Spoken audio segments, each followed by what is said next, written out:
Welcome, ladies and gentlemen, to another deck showcase. Today I'm going to be showing you a new deck based around the vampire archetype. So just before the video starts, I just want to mention this deck is a lot harder than it looks. It is a pretty straightforward deck once you've got the hang of it, but it does take a few tries to work out how the search functions work in the deck without accidentally killing off your own vampires. So how does this deck actually work? Well, to start with, you've got 4 search functions. Samurai Skull and Gozuki both perform the same initial function in that they're used to send the other 2 to the graveyard. This is how 90% of your games will begin, because once you've got either one of these in your graveyard, you can then start searching for the real vampires and the real spells. Vampire Retainer, when he's in the graveyard, you can then discard 1 vampire card from your hand or the board to the graveyard to special summon him, and when he's special summoned, you can pay 500 life points to add 1 vampire spell to your hand. Vampire Familiar is exactly the same as Vampire Retainer, only it adds 1 monster to your hand. Keep in mind when using both of these cards, they work very well together, as both of them can send each other to the graveyard where they can use their effects.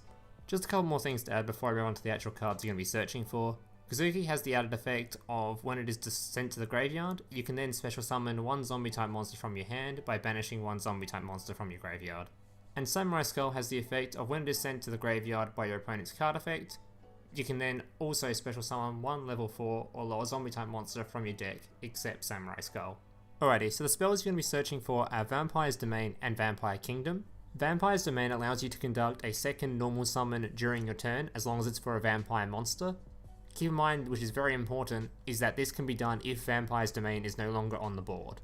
The reason this is important is because Vampire's Domain is also a vampire card, so it can be used with your search cards that require a vampire card to be sent to the graveyard. So you can activate this thing's effect, it will last for the rest of the turn, and then you can send it to the graveyard to search for stuff.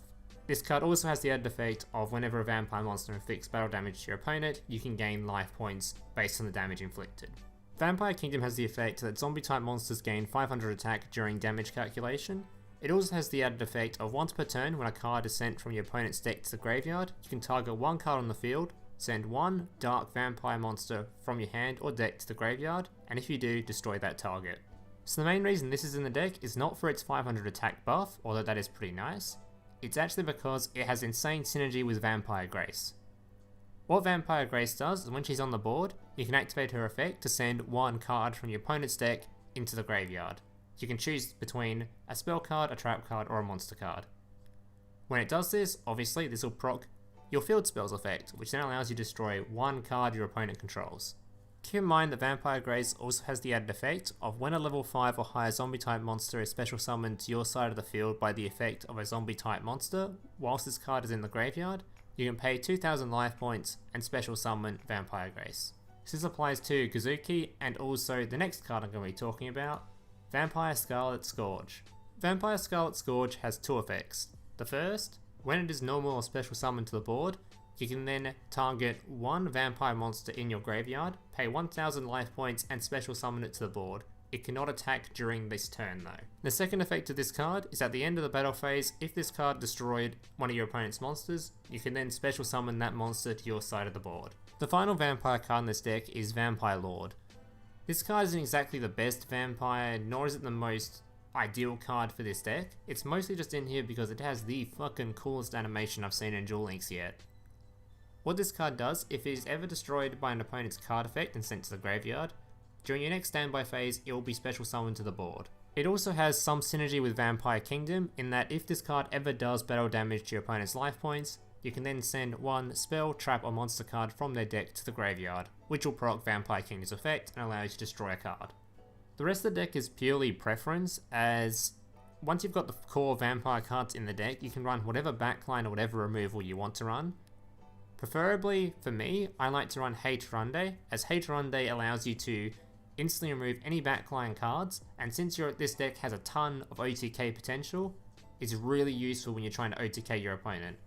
Also, this deck is very susceptible to Floodgate Trapholes and Wall of Disruption, which Trundae can help with. The other 2 cards I've included, Paleozoic Canadia and Floodgate Traphole, are in here purely because I hate Fur Hire and these cards are very good at countering Fur Hire. But like I said, these cards are interchangeable with just about whatever preference card you want, whether you want to have Karibos or extra spell card remove, extra monster removal, whatever you like, feel free to do it. Alright guys, that's pretty much it for the talking part of this video. The rest of this video should just be 5 gameplays showing this deck in action.